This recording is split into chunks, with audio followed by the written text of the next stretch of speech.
सर्व ज्ञानप्रेमी, कलाप्रेमी आणि साहित्यप्रेमी रसिक श्रोत्यांना सोलापूरून रियाज अनिप तांबोळीचा प्रेमपूर्वक आणि आदरपूर्वक नमस्कार. ज्ञानदीप या आपल्या यूट्यूब चॅनलवर मी तुम्हा सर्व रसिक श्रोत्यांचं मनपूर्वक स्वागत करतोय.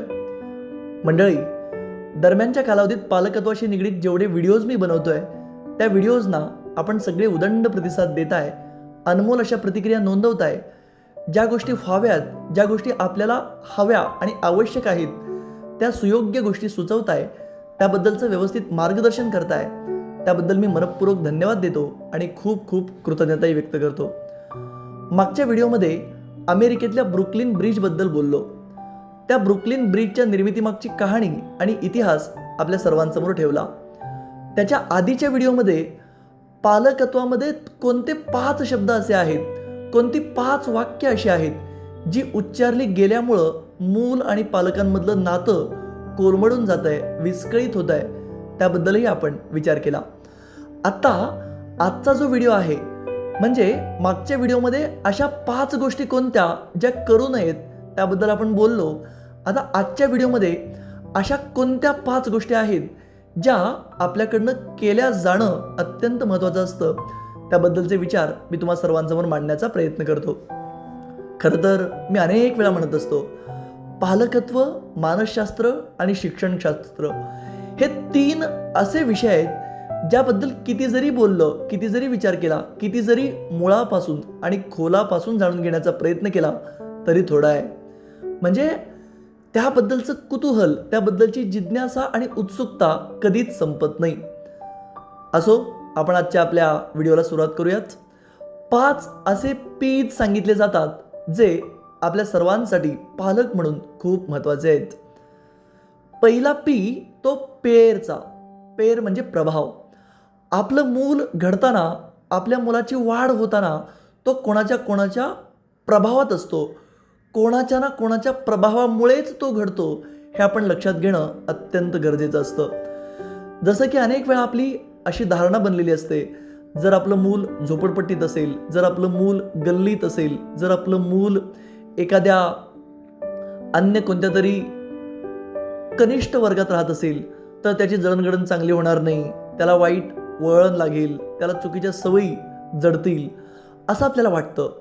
आणि एखादं मूल उच्चभ्रू वस्तीत असेल, सोसायटीत असेल किंवा अन्य कोणत्या तरी ठिकाणी असेल तर त्याची जडणघडण चांगल्या पद्धतीने होते असा एक आपला मानस असतो. परंतु आपण कितीतरी मुलं अशी बघतो जी झोपडपट्टीत राहून बिघडत नाहीत आणि सोसायटीत राहून घडत नाहीत. म्हणजे सांगायचं काय, घडणं आणि बिघडणं हे कोणत्या एका विशिष्ट ठिकाणाशी निगडीत नाही, तर त्या ठिकाणच्या वातावरणाशी, त्या वातावरणासोबतच्या त्याला लाभलेल्या संगतीशी निगडीत असतं.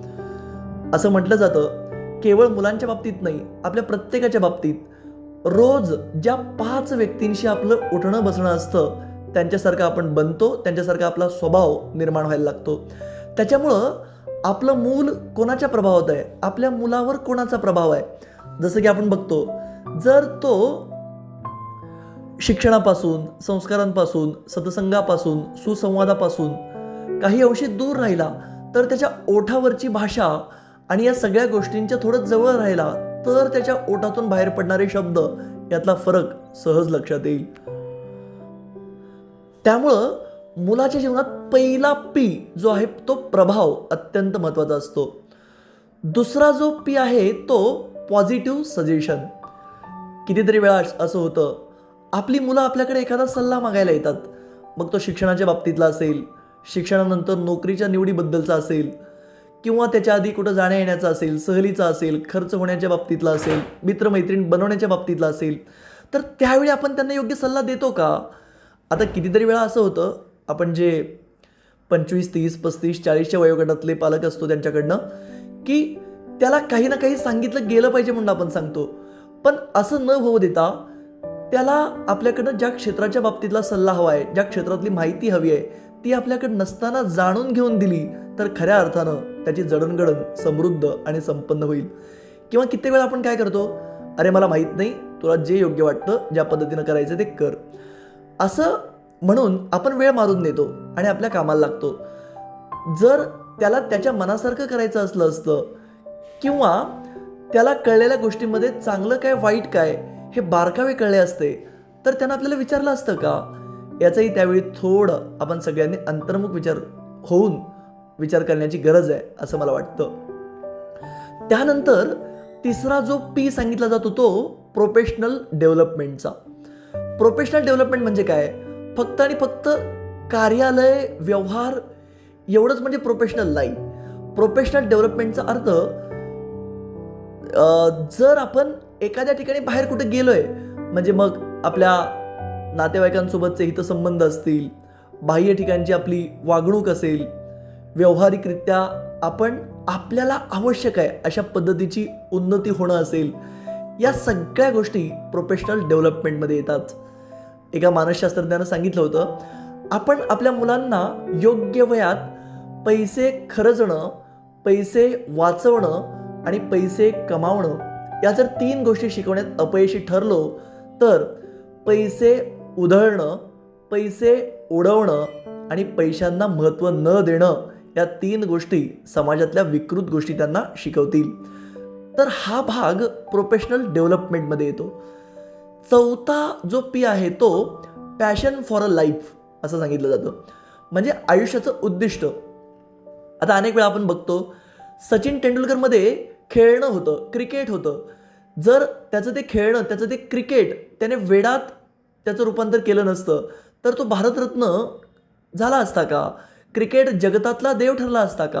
म्हणजे प्रत्येकाच्या आयुष्याचं उद्दिष्ट, प्रत्येकाच्या क्षमता, प्रत्येकाचं बलस्थान त्याला त्यावेळी जर कळलं तर खऱ्या अर्थानं तो त्याच्या आयुष्याचा मनमुराद आनंद लुटू शकतो असं म्हणतात.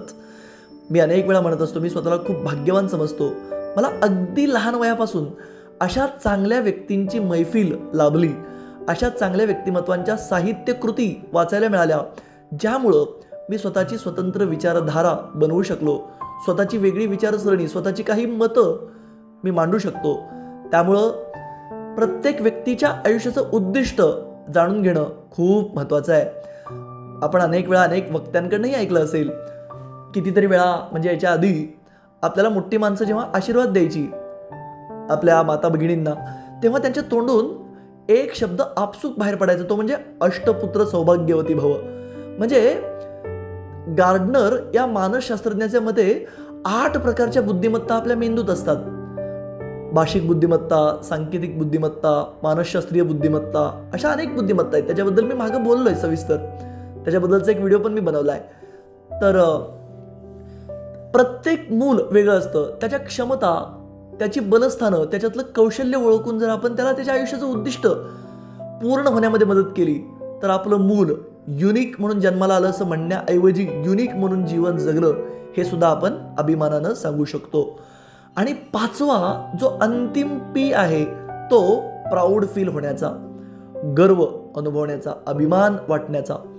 आता कितीतरी वेळा काय होतं, चंगळवादी दुनियेत झुकत चाललेल्या कित्येकांना असं वाटतं की माझ्याकडं असणाऱ्या महागड्या वस्तूंबद्दल मला गर्व असावा. उलट ज्या गोष्टी मोजता येत नाहीत त्याबद्दलचा गर्व असण्यात जो आनंद आहे त्याची किंमत काही और असते. जसं आपण बघतो, गर्व आहे मला मी भारतीय असल्याचा, गर्व आहे मला मी मराठी भाषेत व्यवस्थितरित्या व्यक्त होऊ शकतो याचा, गर्व आहे मला एखाद्या विषयाबद्दलचे माझे विचार मी सुसंगत पद्धतीने मांडू शकतो याचा, गर्व आहे मला मी अमक्या अमक्या आईबाबांचा मुलगा याचा. म्हणजे अशा पद्धतीचा गर्व बाळगायचा कसा असतो, अभिमान चिरंतन टिकणाऱ्या गोष्टींबद्दल कसा आत्मसात करायचा असतो, हे जर आपण शिकवण्यात यशस्वी ठरलो तर खऱ्या अर्थानं आदर्श सुयोग्य पालक म्हणून आपण आपल्या मुलांच्या नजरेत शेवटपर्यंत राहू असं मला वाटतं.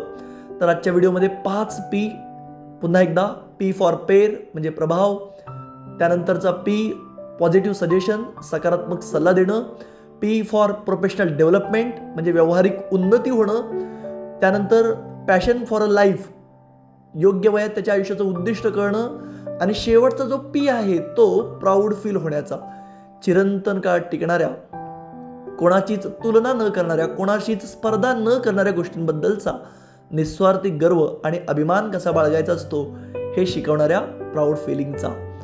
तर मंडळी, मी या 5 पी मधनं जे विचार व्यक्त करायचे होते ते व्यक्त करू शकलोय.